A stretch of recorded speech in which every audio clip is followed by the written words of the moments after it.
Okay, recording now. This is lesson 2.2 on measuring angles. So before watching the recording, please make sure that you have lesson 2.2 worksheet. It's titled Important Things to Remember When Measuring and Drawing Angles, along with your protractor, a pencil, and an eraser. So for this lesson, we're going to focus on just measuring angles, and we'll review some key concepts that we learned when you learned how to construct angles. Now, take out your highlighter as well. We'll just go over a few pointers here. I'll just move the protractor around. One key thing to remember is make sure that you are reading the appropriate set of numbers on the protractor. So to do this, you need to determine the angle type you are measuring or constructing first. This is really key. We're going to look at the example here. I know that the angle measurement is already indicated, but let's just review it. We're looking at angle ABC. So first thing you should look at is determine what type of angle it is. It's pretty small. It's got that curved line on the inside, so it indicates we're looking at the inside angle. And it looks like it's probably between 0 and 90 degrees, so we're going to determine that the angle type is acute. And we know on the protractor, we're going to look at the numbers between 0 and 90 degrees. Now, also jot down, what do you think an appropriate estimate would be of the size of the angle? Think to yourself, how big do you think it's going to be? That will also help as a guideline when you actually measure it. I'm going to say it's probably about 15 degrees. It looks like that. I'm judging by looking at the protractor as well before measuring it. You're going to take your protractor, okay? Now, you're going to pick a ray of the angle that you want to line up on the 0 degree line. I'm going to pick this ray, BC. It's just a little bit easier for me to do that, but you could pick AB as well. You would just have to turn your protractor, I think. So I'm going to pick the easier one. I'm going to do BC. Oops. I'm going to do BC, okay? I'm going to make sure that vertex right there is going to line up exactly where that cross is in the circle at the bottom half of my protractor. And make sure it's lined up as best as possible on that 0 degree line. Now, once that's lined up, you're going to look at where that other ray is pointing to. Remember, we determined it's between 0 and 90 degrees, so it has to correspond to these values here on the protractor, okay? I'm just going to erase this because it's get a little bit messy. I'm looking at this, and I'm seeing that, okay, it's a little bit bigger than 15 degrees. I think it might be about 17 degrees if you draw your line right there like that. Maybe about 17 degrees. So we can determine angle ABC is about 17 degrees, okay? So then we double check, does our answer make sense? Well, it's an acute angle, okay, 17 degrees is an acute angle. Our estimate is about 15 degrees, so we're probably on the right track. So again, reminders, make sure you're reading the appropriate set of numbers on the protractor. That will help you in determining the angle type. So determine the angle type first, and then read the appropriate set of numbers, estimate. An estimate will also help too. So make sure you're doing those things so that you're always asking yourself, does my answer make sense with the angle that I see? Okay, let's go on to the next one here. So the next one here, I'm just going to move this protractor. So I have another reminder. Be careful if the angle you're measuring is marked as a reflex angle, and that your final angle measurement, actually that should say your final angle measurement should make sense with the angle that you see. Now, if you look at the second example here, it's angle DEF. Now, it is a reflex angle. We know that. Ask yourself, how do you know it's reflex? Well, that outside line, the curved line is marked on the outside of the angle. So your focus is on the outside of that angle, okay? Now, the other thing that you need to note will help you with how you're going to measure it.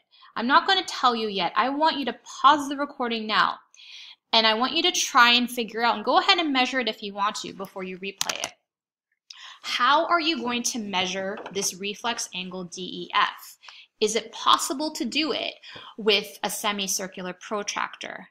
Now, I'm going to give you the same hint I gave you in a previous video. You have to think of this idea of 360 degrees in a full rotation. So pause the video right now, think to yourself, and try to do it if you can. Measure out angle DEF. Okay, I'm going to go ahead and continue. Now, remember this idea of 360 degrees and a full rotation. Well, what I'm going to do is I'm going to look at this and go, okay, that outside angle, it's tricky to measure that with a protractor. However, I know that I can measure the inside angle. This inside angle here that I'm just going to join up with a red curved line. Now, the inside angle of DEF, what type of angle is it? Does it look like it's an acute angle or an obtuse angle? It looks to me that it's going to be an acute angle because it's between 0 and 90 degrees. I know it's less than 90 degrees, so I know I'm looking at an acute angle. What's my estimate of that acute angle? Well, maybe it's 45 degrees. Okay, I'm thinking it looks like it's about half of 90 degrees. Okay, now our focus now is measuring that acute inside angle. Remember, our final answer has to be reflex. Okay, so you're going to take your protractor. You're going to pick a ray that you want to line up on that 0 degree line. So I'm going to pick ray EF. So again, line up that vertex with the center of your protractor at that cross there and get it on 0 degrees as best as you can. Remember we said the inside angle DEF is acute. Our estimate was about 45 degrees. Okay, I'm seeing now I'm a bit off with my estimate. That's fine. But remember, you're looking at the numbers between 0 and 90 for the inside angle. Okay, so I look at the ray, it's pointing about here. So it's between 30 and 40 degrees. I'm going to say it's probably about 36 degrees. So I'm going to say, I'm going to jot it down here, the inside angle DEF is 36 degrees. Okay, is that going to be your final answer for the reflex angle DEF? No, because you have to think the reflex angle, the range has to be between 180 and 360, right? Going back to this idea of a full rotation, back to this idea of a full rotation being 360 degrees, what can we do to get the measurement of that reflex angle? Now think to yourself, what can it be?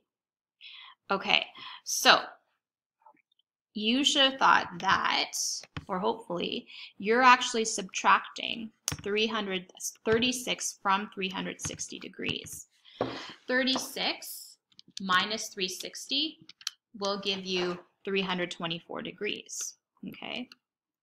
Now I know this is off a little bit from what is written here.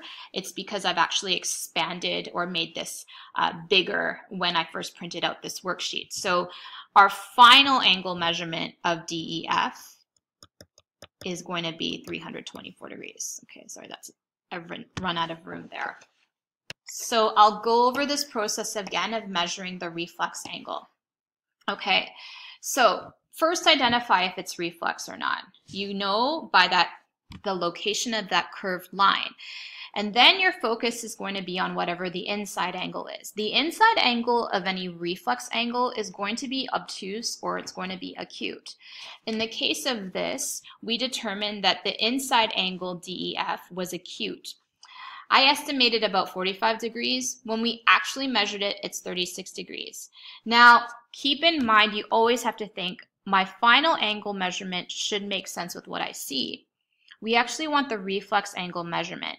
So using your knowledge of 360 degrees being that full rotation, you're going to subtract the inside angle measurement from the full rotation to get 324. So again, this inside angle measures 36 degrees. The outside angle here in blue actually measures 324 degrees, right? And that's the reflex that you want.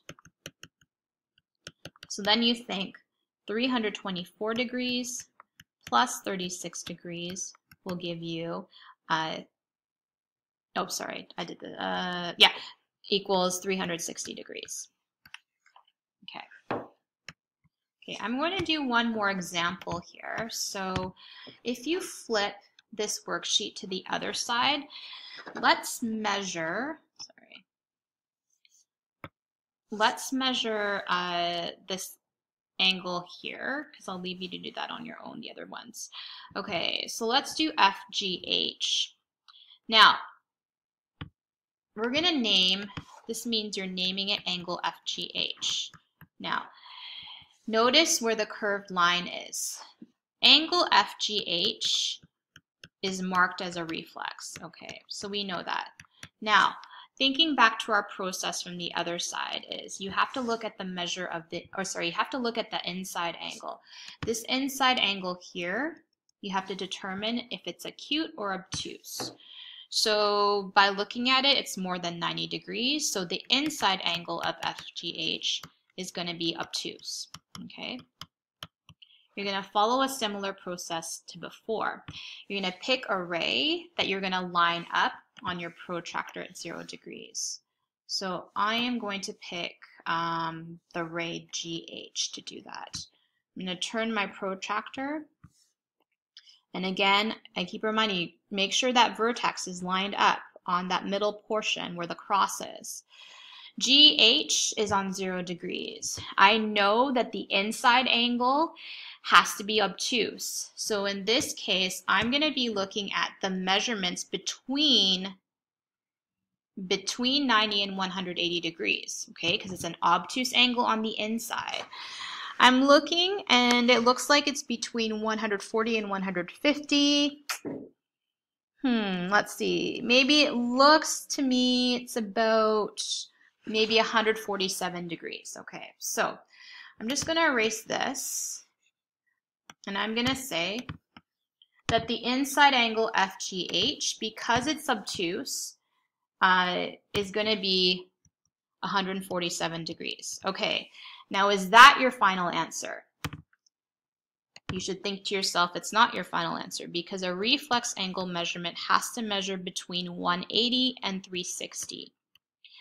Remember the rule of a full rotation. A full rotation is 360 degrees. So to get this outside angle, what you're going to do, and you need to make sure you show this calculation, 360 minus 147. When you calculate that,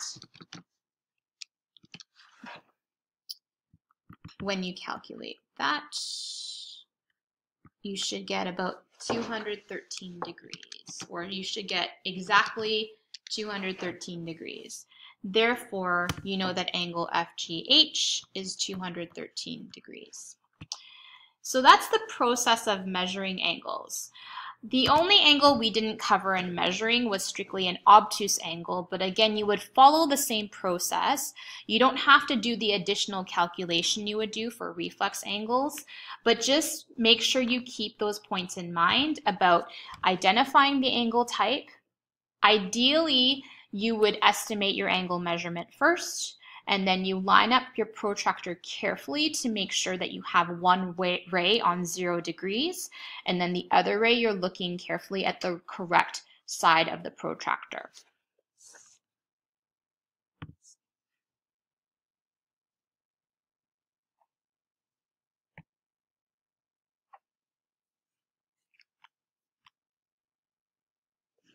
And that is it.